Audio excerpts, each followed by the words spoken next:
Salam pemirsa Love Channel Medan yang berbahagia dimanapun berada. Salam jumpa kembali. Sepekan telah berlalu, rasanya semakin dekat kita bersama Tuhan. God is good all the time. Kami berharap saat ini seluruh pemirsa yang setia bersama channel ini dimanapun berada, semoga kabar baik dan dipenuhi sukacita. Luar biasa, kami sangat berterima kasih karena kami boleh melihat semakin bertambah-tambah pemirsa yang senang belajar firman Tuhan bersama kami. Semoga Love Channel Medan ini menjadi channel yang boleh selalu hadir bersama pemirsa. Pekabaran ini akan selalu hadir di setiap awal pekan dengan pelajaran-pelajaran yang baru dan menarik tentunya, yang memberi kita wawasan yang bermanfaat dalam kehidupan rohani kita. Baik pemirsa, pada pelayanan ini kita masih ditemani lovers kita yang cantik-cantik dan tentunya tetap setia. Namun kali ini Love Channel Medan merasa istimewa karena hadir bersama kita seorang ibu dosen, Ibu Novita Ferayanti Manalung. Saat ini bertugas di Universitas Advent Indonesia sebagai dosen ilmu keperawatan. Baik pemirsa yang berbahagia dimanapun berada, tanpa menunggu lagi, mari kita sapa lovers kita ya. Baik, Horas Ibu Vera, terima kasih sudah hadir bersama kita. Apa kabar Ibu? Halo Bu Erita, Horas. Halo seluruh pemirsa Love Channel Medan dimanapun Anda berada. Hidup dalam Tuhan bukanlah bebas dari kesulitan. Tetap damai dalam kesulitan, tetap sabar dan tenang saat Tuhan membentuk kita karena rencananya selalu sempurna. Baik, terima kasih Ibu Vera. Baik, kita sapa lovers kita. Salam Ibu Tina, apa kabar? Shalom Ibu Erita, Shalom lovers, Shalom pemirsa yang diberkati Tuhan, salam sehat, damai sejahtera. Jadilah petang, jadilah pagi, segenap alam bersaksi, segenap alam memuji, sungguh amat baik. Baik, terima kasih Ibu Tina, senang kita. Baik, salam Ibu Rina, apa kabar?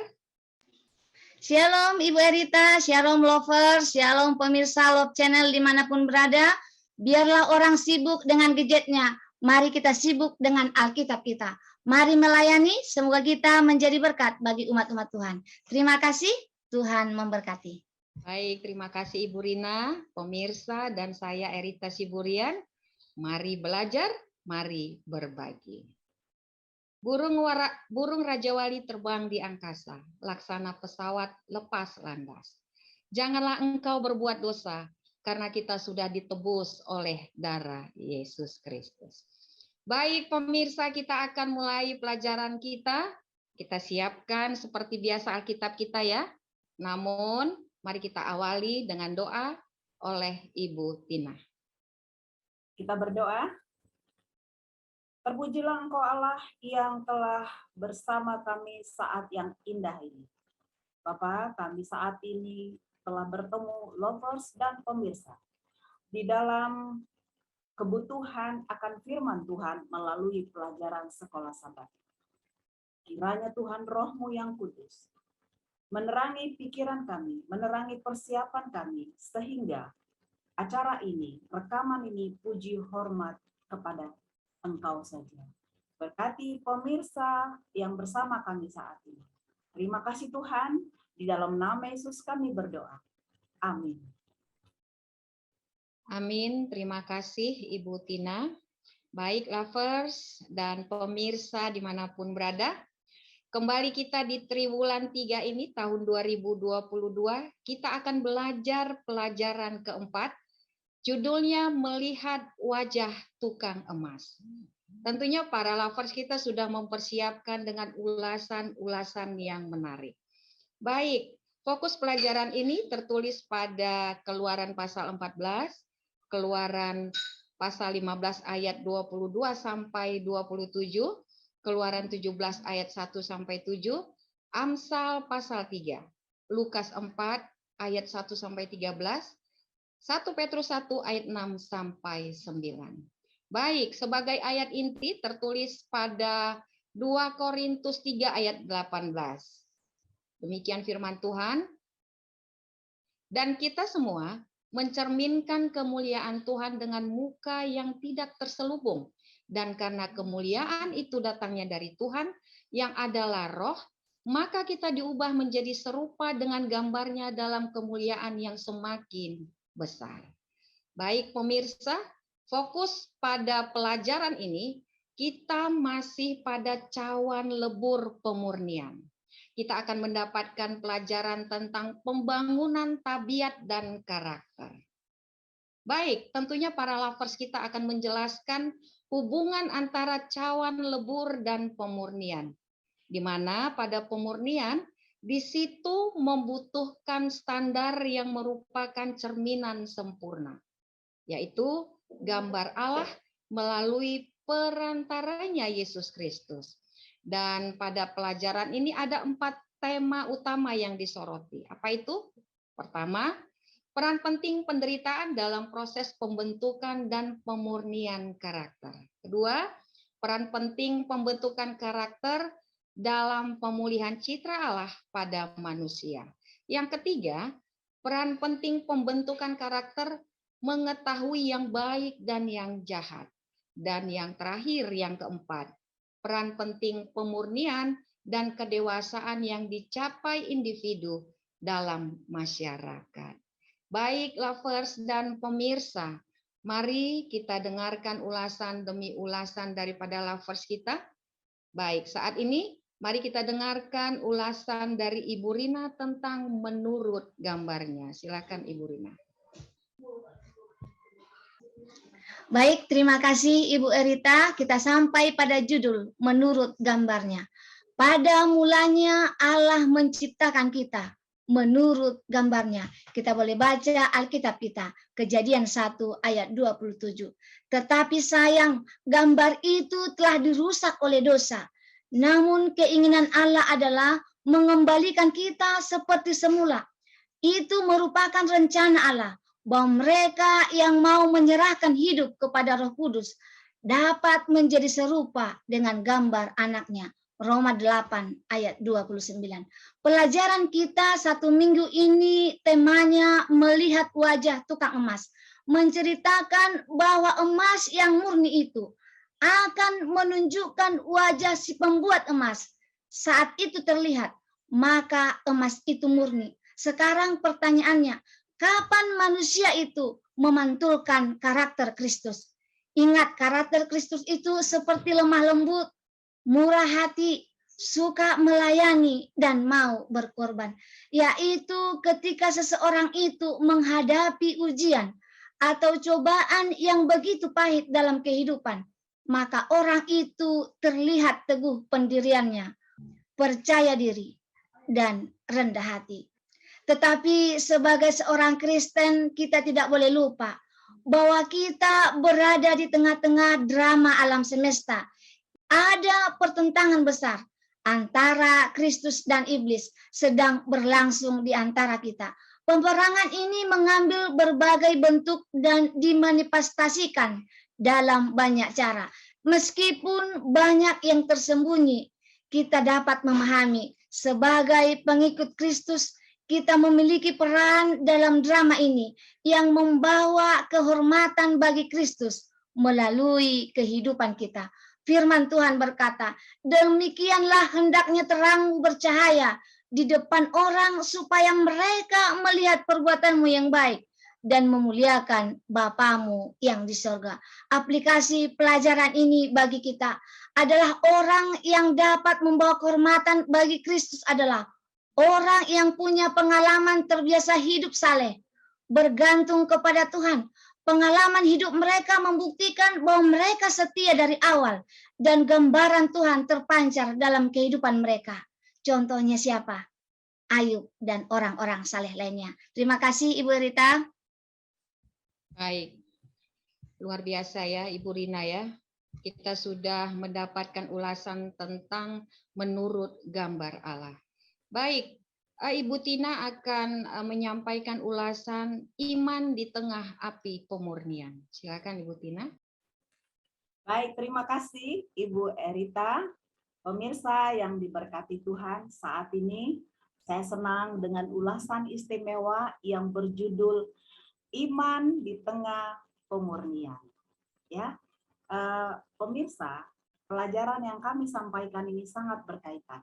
Nah, tadi sudah ada sedikit disampaikan oleh Ibu Rina, mengangkat satu nama yaitu Ayub. Nah, saat ini saya akan mengangkat cerita tentang Ayub. Ya, seperti dikatakan, tema kita melihat wajah tukang emas, artinya emas yang baik, emas yang sudah siap untuk dipakai adalah saat pembuat emas tersebut dapat melihat wajahnya. Demikian kita akan melihat saat ini kapan kita bisa melihat, ya, kapan. Nah, dengan judul Iman di Tengah Pemurnian, nah di situ kuncinya pemirsa. Saya akan membacakan, nah saat ini firman Tuhan yang akan saya bawakan dari Ayub 23 ayat 1 sampai 10. Nah saat ini saya akan membacakan ayat 8 sampai ayat 10. Dikatakan demikian, sesungguhnya kalau aku berjalan ke timur, ia tidak di sana. Atau ke barat, tidak kudapati dia. Di utara kucari dia, ia tidak tampak. Aku berpaling ke selatan, aku tidak melihat dia. Karena ia tahu jalan hidupku. Seandainya ia menguji aku akan timbul seperti emas. Pemirsa yang diberkati Tuhan, siapa yang tidak kenal Ayub? Dengan segala penderitaannya, dengan segala kehilangan segala sesuatu yang dimilikinya. Bahkan tubuhnya digerogoti penyakit. Tetapi dikatakan demikian. Berada dalam pertempuran, dikatakan bahkan di tengah pencobaan yang mengerikan, Ayub tetap percaya kepada Allah, terlepas dari segalanya. Ayub bertekad bertahan. Nah itu pemirsa. Mengapa Ayub bisa bertekad di dalam pencobaan? Kalau kita reminding semua yang pernah kami jabarkan, itu adalah pemahaman dan kebiasaan terhubung dengan Allah. Ya, sehingga aku akan keluar seperti emas. Apa artinya? Baik, sebelum ke sana dikatakan kita pasti bahkan setiap saat mengalami kesulitan. Ya, ada beberapa contoh kesulitan. Kalau dulu dikatakan cerita kita itu adalah kejutan, ya. Kesulitan mungkin di dalam kita seorang pegawai baru, dalam pekerjaan baru, penyesuaian, bahkan di tempat kita tinggal yang baru, kita juga menyesuaikan, ya, perlakuan buruk dari teman-teman, dan bahkan kita mendapati satu penyakit dan mungkin keadaan finansial kita yang berantakan. Pemirsa yang diberkati Tuhan, apa yang kita lakukan? Nah, di sini pemirsa, katakan apapun kesulitan kita harus seperti tukang emas tadi, mampu menampilkan wajahnya. Jadi ketika kita menghadapi problem, apapun itu, seperti Ayub, aku akan bertahan. Artinya, tabiat Allah tetap dilihat ketika kita menghadapi pencobaan. Demikian pemirsa yang bisa saya sampaikan. Nah, saat ini itulah yang dapat menghaluskan. Jadi kita bersyukur terhadap pencobaan yang kita alami. Ingat perkataan Petrus, sebagai orang Kristen, pencobaan itu adalah normal dan bahkan itu diharapkan. Baik, di akhir dari penjabaran ini, saya mau memberikan pertanyaan kepada pemirsa. Ya, mohon untuk memberikan respon untuk kita dapat bertumbuh bersama. Demikian pertanyaannya. Dalam pengalaman Pemirsa, saudaraku yang terkasih, bagaimana pencobaan dapat menghaluskan dan memurnikan saudara? Atau apakah ada cara lain untuk memurnikan saudara sehingga karakter Allah atau Allah sendiri tetap dapat dilihat di dalam diri saudara? Terima kasih, Tuhan Yesus memberkati. Baik, terima kasih. Luar biasa ya ulasan dari Ibu Tina, iman di tengah api pemurnian. Sebagai ilustrasinya kita tahu dari kisah Ayub, bagaimana Ayub bertahan. Itulah ya iman di tengah api pemurnian. Baik, semakin menarik ulasan ini. Baik, Ibu Vera akan mengulas tentang kata-kata terakhir Yesus. Silakan Ibu Vera. Baik, terima kasih Bu Erita.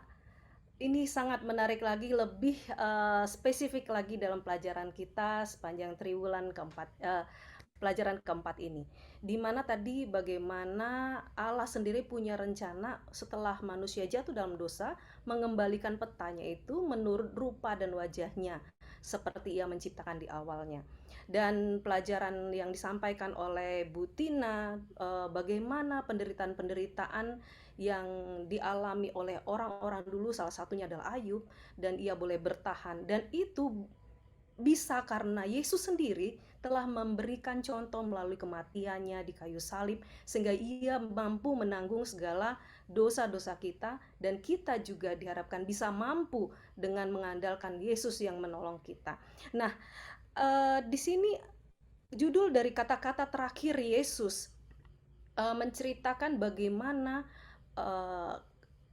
sebelum Paskah itu terjadi, dan dia memberikan perumpamaan-perumpamaan, dan perumpamaan-perumpamaan ini sangat jelas memberikan kepada kita apa sebenarnya yang harus kita lakukan di dalam menunggu kedatangan Yesus yang kedua kali itu. Yang pertama adalah tentang perumpamaan 10 gadis bijaksana dan 10 gadis bodoh. Dan pada saat itu Yesus menceritakan perumpamaan ini berada di Yerusalem sebelum menjelang kematiannya ya. Dan kita mengetahui secara menyeluruh cerita perumpamaan ini, di mana gadis-gadis bijaksana ini membuat bagaimana minyaknya itu tetap terjaga sampai Yesus datang dan mempelai wanita, mempelai pria bertemu, dan semuanya itu dipersiapkan dan didapati setia, sedangkan wanita-wanita bodoh itu tidak. Nah, di sini digambarkan minyak itu adalah Roh Kudus, dan digambarkan juga itu sebagai karakter. Bagaimana karakter itu bisa dibentuk, tabiat itu. Hanya itu adalah salah yang disebut sekarang trennya adalah soft skill, yang dibentuk dari kedisiplinan, teratur, dan semuanya itu membuat satu karakter yang akhirnya memang didapati setia gitu, dan melalui kehidupannya lah bisa menjadi contoh bagi banyak orang lain. Dan itu pembentukan ini tidak mudah dan perlu melalui satu proses. Sebagaimana anak kecil yang mencoba untuk berjalan, dia tidak akan bisa langsung berjalan. Mungkin kita akan kaget, tetapi dia melalui langkah demi langkah, jatuh, bangun lagi, jatuh, bangun lagi. Setelah berjalan dia mencoba lari, setelah lari mencoba berenang, setelah mencoba untuk mendaki, dan seterusnya. Begitulah dalam kehidupan ini. Dan kita sudah mempelajari di awal pelajaran ini bagaimana setelah manusia itu jatuh, Tuhan punya rencana baik bagi kita yang mau mencari Dia. Dan pelajaran ini sendiri menceritakan bagaimana pesan di dalam perumpamaan ini, agar kita memiliki minyak itu, memiliki roh itu, memiliki karakter yang benar-benar dibentuk, karena karakter inilah yang dibawa ke surga. Dan bagaimana caranya? Kita belajar memelihara iman kita. Dan satu lagi perumpamaan di dalam buku Matius 25 ini, yaitu tentang penghakiman terakhir. Saya bacakan di ayat 31 dari Matius 25. Apabila Anak Manusia datang dalam kemuliaannya dan semua malaikat bersama-sama dengan dia, maka ia akan bersemayam atas tahta kemuliaannya. Lalu semua bangsa akan dikumpulkan di hadapannya dan ia memisahkan mereka seorang daripada seorang. Sama seperti gembala memisahkan domba dari kambing. Apakah perbedaan domba dan kambing? Dan di ayat 33, dan ia menempatkan domba-domba di sebelah kanan dan kambing itu sebelah kirinya. Apa perbedaan domba dan kambing ini? Domba ini adalah mereka di ayat yang ke 34, 35. Karena merekalah orang yang mau memberi ketika melihat orang kelaparan, orang yang memberi air minum ketika orang kehausan, memberikan tempat bagi orang asing. Sedangkan kambing ini adalah kelompok-kelompok orang yang tidak peduli dengan orang lain. Tentunya mudah untuk kita mengatakan, saya ingin menjadi domba itu. Tetapi di dalam kehidupan kita, sudahkah kita lakukan itu? Mari, karena kita di dalam melakukan hal itu, kita dibentuk karakter, tabiat yang memang yang Tuhan inginkan. Karena kita akan hidup di tengah-tengah dunia ini, bukan hanya kita memberikan, tapi kita akan diberikan kepuasan. Dan dalam pelajaran ini sangat menarik, sehingga kita sendiri sebagai pengikut Kristus, suatu saat kedatangannya kita akan dipilah, kita akan masuk ke dalam golongan domba itu atau masuk ke dalam golongan kambing. Kalau itu kita bayangkan mengerikan, mari pada saat ini kita bentuk tabiat kita yang tidak mudah ini, tetapi dengan penurutan.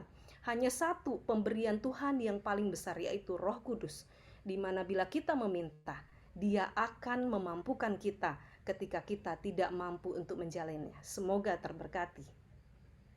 Baik, menarik sekali ya Ibu Vera, terkait dalam pembentukan karakter. Ini memang sangat penting ya. Tadi ada fokus kepada 4 pokok penting tadi. Bahkan kalau kita tahu, kalau di angkatan bersenjata atau di ini ya alat negara itu disiplin karakter itu adalah nafas bagi mereka. Ternyata dalam kehidupan kerohanian kita juga pembentukan karakter ini memiliki peran penting. Pertanyaan saya begini, Ibu Vera, apa ya hubungan perumpamaan? Tadi Ibu sudah sampaikan tentang 10 gadis pintar dan bodoh dengan perumpamaan domba dan kambing dalam pembentukan karakter ini, Ibu Vera, silakan. Iya, seperti yang tadi sudah saya jelaskan ya, ini pertanyaan yang sangat menarik. Kalau kita bisa mengambil pelajaran dari 10 gadis bijaksana ini, yang mereka menunggu waktu yang tidak pasti, tetapi mereka tetap setia menjaga minyak mereka tetap awet sampai saatnya tiba, maka kita pun perlu memelihara iman kita, tetap setia, sekalipun di dalam keadaan seperti Ayub, menderita dalam penderitaan itu tetap tenang, maka kita pun akan bisa melaluinya. Apa hubungannya dengan domba dan kambing tadi? Kalau kita sebagai wanita yang bijaksana itu, gadis yang bijaksana itu, maka kita akan terpilih dipisahkan di antara kawanan kambing dan domba itu, diletakkan di sebelah kanan Allah. Jadi karakter yang kita bentuk itu adalah kunci bagaimana kita bisa menunjukkan kesetiaan kita kepada Tuhan. Dan yang menarik lagi, akan dipelajari lagi pelajaran berikut, bagaimana kita bisa membedakan mana yang baik, mana yang tidak baik, sehingga kita bisa masuk di dalam golongan yang terpilih itu. Karena Tuhan sudah punya rencana, Anda dan saya yang dipilih Tuhan akan diselamatkan. Begitu Ibu Erita. Baik, terima kasih Ibu Vera. Kita sudah mendapatkan pelajaran yang bermanfaat tentunya. Baik, lebih menarik lagi ini ya, tadi tentang perumpamaan 10 wanita pintar dan bodoh. Ini Ibu Rina akan menjelaskan tentang yang bijaksana. Ini menarik ya. Ini silakan Ibu Rina untuk menyampaikan ulasannya. Baik, terima kasih Ibu Rita, Wolfer dan pemirsa. Kita sampai pada judul yang bijaksana. Setelah kita mendengarkan pentingnya karakter bagi mereka yang menunggu kedatangan Yesus yang kedua, saat ini kita akan melihat lebih spesifik pentingnya karakter bagi mereka yang hidup pada kedatangan Yesus yang kedua kali. Pelajaran hari Rabu ini kita boleh baca dalam Daniel 12. Pada waktu itu juga akan muncul Mikael. Tapi dalam bahasa Inggris katakan Mikael stand up, berdiri. Ketika Mikael stand up, berdiri, pelayanan selesai. Pintu kasihan tertutup. Ada masa kesukaran yang begitu hebat. Ini menggambarkan peristiwa akhir dari zaman yang terakhir. Kita akan mengalami masa kesukaran yang hebat. Kesukaran yang belum pernah kita lihat. Yang belum pernah terjadi di waktu lain dalam sejarah. Kita diberi gambaran tentang orang benar dan orang yang jahat. Orang fasik akan berlaku fasik dan mereka akan sulit memahami apa sebenarnya yang terjadi. Dan orang benar akan bercahaya seperti cahaya cakrawala. Dan yang telah menuntun banyak orang kepada kebenaran. Seperti bintang-bintang tetap untuk selama-lamanya. Semakin bersirang terang. Mereka telah disucikan, dibuat tanpa noda, dan dimurnikan serta bijaksana. Bijaksana di sini artinya mereka memiliki pemahaman tentang peristiwa-peristiwa akhir zaman. Ketika masa kesesakan itu diungkapkan, mereka tidak terkejut karena mereka telah belajar dari firman Tuhan bahwa itu akan terjadi, dan yang paling penting, mereka cukup tahu untuk membiarkan masa sulit itu, untuk memurnikan dan membersihkan mereka. Tetapi di sisi lain orang jahat hanya dibuat lebih keras kepala dalam pemberontakan mereka. Dan dengan demikian mereka melanjutkan pemberontakan mereka. Poin pentingnya di sini adalah bahwa kita diberikan gambaran orang-orang yang telah melalui proses pemurnian dan pembersihan. Dan peristiwa ini adalah setelah pintu kasihan tertutup. Terima kasih Ibu Rita. Baik, terima kasih Ibu Rina. Semakin jelas ulasan tentang judul kita tadi, melihat wajah tukang emas. Baik, Ibu Tina akan menjelaskan, tadi kita sudah belajar tentang karakter, dan saat ini Ibu Tina akan menjelaskan karakter dan komunitas. Silakan Ibu Tina. Baik, terima kasih Ibu Erita, pemirsa yang diberkati Tuhan. Suatu ulasan yang istimewa ya. Apapun judul yang diberikan kepada saya sangat merasakan itu istimewa. Dengan judul karakter dan komunitas. Itu sangat penting, sangat prinsipal di dalam kehidupan kekristenan. Baik, sangat mudah ya pemirsa. Sangat mudah untuk bersikap baik ketika Anda sendirian. Atau ketika Anda bertemu dengan orang asing. Kenalkan saya Tina. Anda siapa? Oh, gampang. Ya. Tetapi sangat sulit untuk bersikap baik kepada orang yang sangat Anda kenal atau tidak Anda sukai. Pemirsa, itu titik fokus di komunitas, ya. Ada sebuah lagu yang berbunyi demikian. Saya adalah batu. Saya adalah sebuah pulau. Pernahkah Anda merasa seperti itu? Ingin berdiri sendiri? Bahkan mungkin pernah mendengar orang berkata, dan memang saya sangat melihat postingan beberapa akhir ini, beberapa bulan itu selalu muncul dikatakan demikian. Perjalanan saya dengan Allah adalah urusan pribadi. Itu bukan sesuatu yang ingin saya bicarakan. Nah, lihat. Penekanan yang disampaikan di sini pemirsa. Seseorang yang mengenal Allah, tapi untuk dirinya sendiri. Nah, pada saat ini, kita akan melihat bagaimana sebenarnya komunitas orang Kristen. Tulisan ini berdasarkan dalam Efesus 4 ayat 11 sampai 16. Saya akan membacakan pada ayat yang ke-13. Demikian. Sampai kita semua telah mencapai kesatuan iman dan pengetahuan yang benar tentang anak Allah, kedewasaan penuh, dan tingkat pertumbuhan yang sesuai dengan kepenuhan Kristus. Pemirsa yang diberkati Tuhan, inilah tujuan daripada nabi-nabi, pemberita-pemberita Injil, gembala, pengajar. Artinya mereka membagikan firman Tuhan. Mereka membagikan Allah yang benar itu kepada orang. Bukan urusan saya. Tidak, pemirsa. Nah, begitu luar biasanya para nabi ini membagikan kebenaran ini.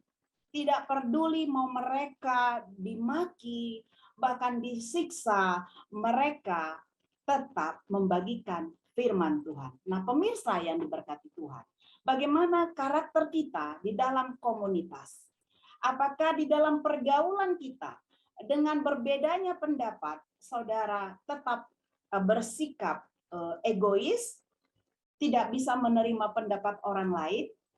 Nah, saudaraku yang dikasihi Tuhan, dalam pelajaran ini dikatakan tujuan akhir daripada komunitas adalah seluruh kepenuhan Kristus kita rasakan dan saling membutuhkan. Pemirsa yang diberkati Tuhan, ketika saya mempelajari firman ini, tentu saya bertanya kepada diri sendiri. Apakah ketika kita semua saya tahu adalah bekerja, ketika kita bertemu dengan kawan sekerja kita, lalu job description, alur kerja tidak sesuai dengan kita harapkan. Saudaraku, apakah karakter itu? Apakah job description itu tetap untuk saling membutuhkan atau saling menjelekkan, bahkan saling menuduh, bahkan saling menjatuhkan? Pemirsa, seorang Kristen, apapun yang terjadi, tadi sedikit hamba Tuhan, teman kita sudah mengangkat, kita tetap menunjukkan karakter, yaitu apa? Saya akan sampaikan. Tetap penuh kasih, penuh kelemah lembutan, kesabaran. Sekalipun kita di posisi yang benar, mari kita penuh belas kasihan, penuh pengayoman, sehingga apa? Tujuan akhir itu tercapai, kepenuhan Kristus dirasakan oleh kita, bahkan orang yang belum mengenal Kristus. Itu dia, pemirsa, tujuan akhir karakter pada komunitas. Kiranya firman Tuhan ini menjadi berkat bagi kita. Terima kasih, Tuhan memberkati. Baik, terima kasih Ibu Tina yang sudah menyampaikan ulasan tentang peran penting pemurnian dan kedewasaan yang dicapai individu di dalam masyarakat. Begitu ya Ibu Tina ya. Baik, pemirsa, kita sudah mendengarkan ulasan demi ulasan yang disampaikan oleh para lovers kita yang cantik-cantik. Dan kita sampai kepada kesimpulan.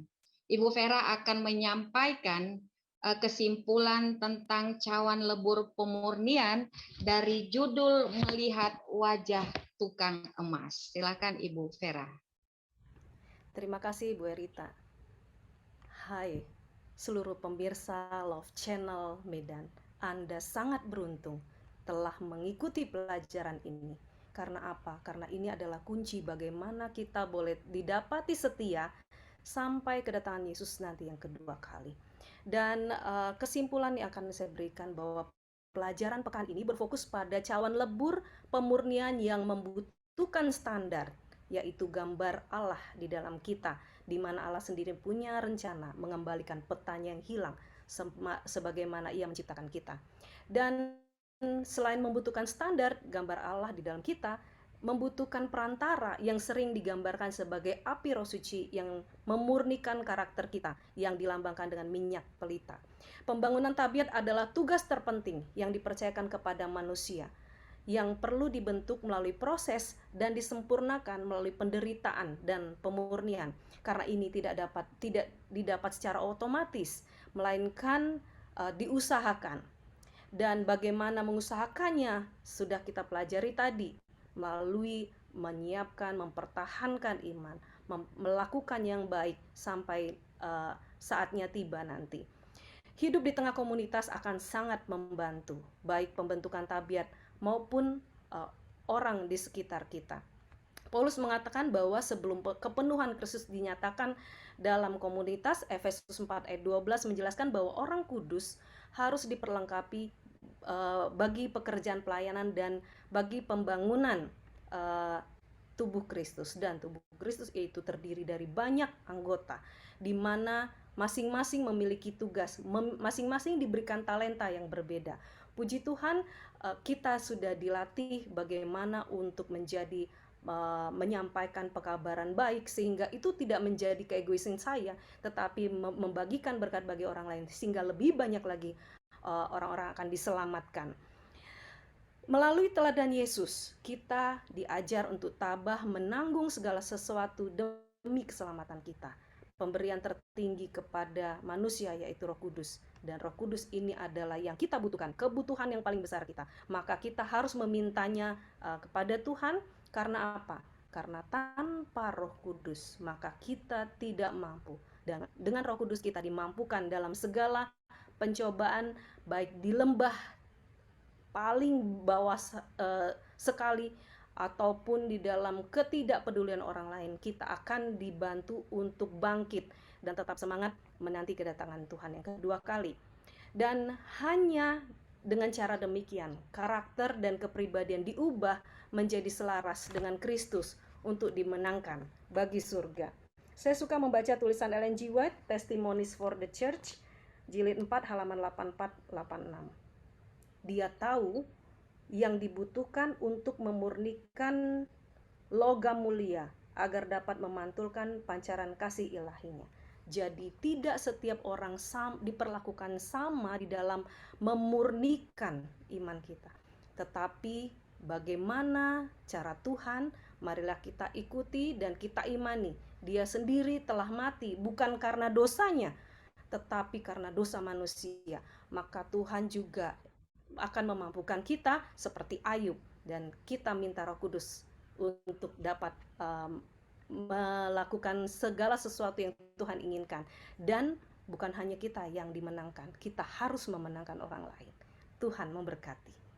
Baik, terima kasih para lovers Love Channel Medan yang sudah menyampaikan ulasan demi ulasan yang tentunya memberikan kepada kita satu pelajaran pemahaman yang baik untuk berguna bagi kehidupan rohani kita.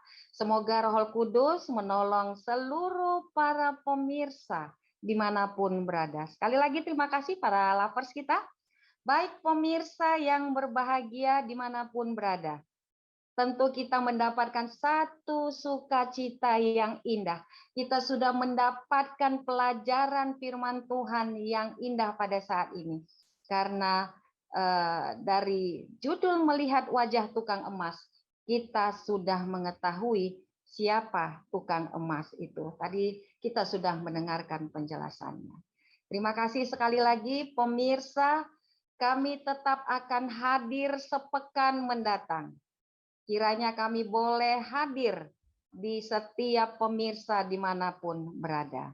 Baik, pemirsa yang berbahagia dimanapun berada, kita akan tutup pertemuan kita ini dan doa akan disampaikan oleh Ibu Vera.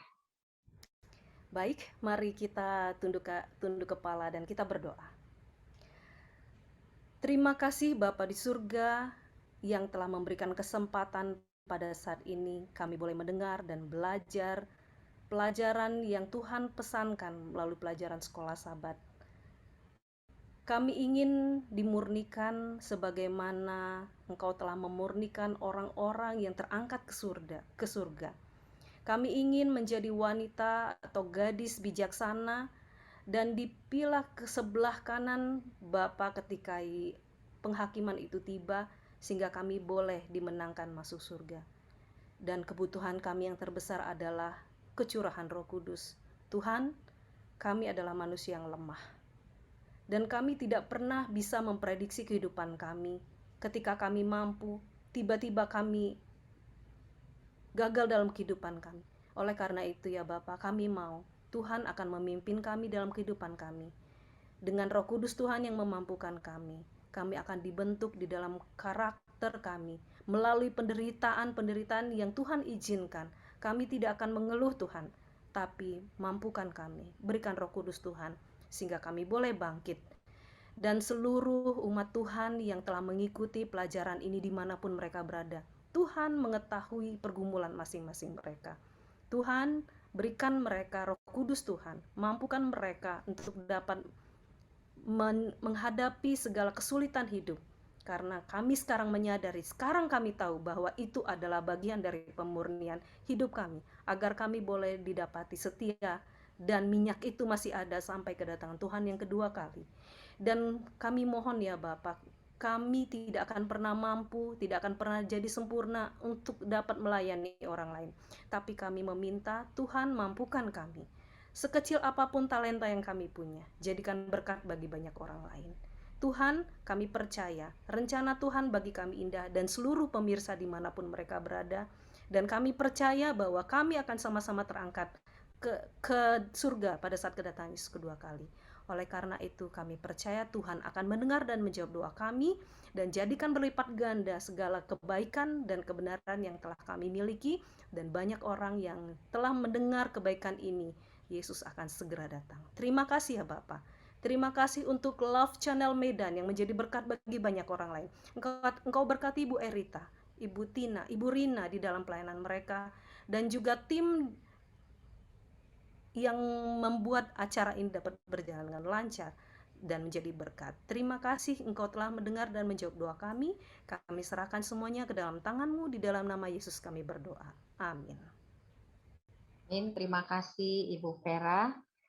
Dan pemirsa Love Channel Medan dimanapun berada, oleh karena kita sukacita ya sudah mendengarkan firman Tuhan, mari kita bagikan pelajaran ini kepada orang-orang yang mungkin membutuhkan pelajaran ini dengan baik. Dan juga sekedar untuk mengingatkan, ada tanda like di situ, silahkan ditekan ya, supaya sekedar mengingatkan bahwa kami akan muncul pekan demi pekan. Terima kasih sekali lagi Ibu Vera, pada lovers kita dan seluruh pemirsa dimanapun berada. Salam sehat kepada kita semuanya. Kita boleh bertemu di pekan mendatang dengan pelajaran-pelajaran yang menarik tentunya. Baik, sampai di sini pertemuan kita. Salam. Shalom. Shalom.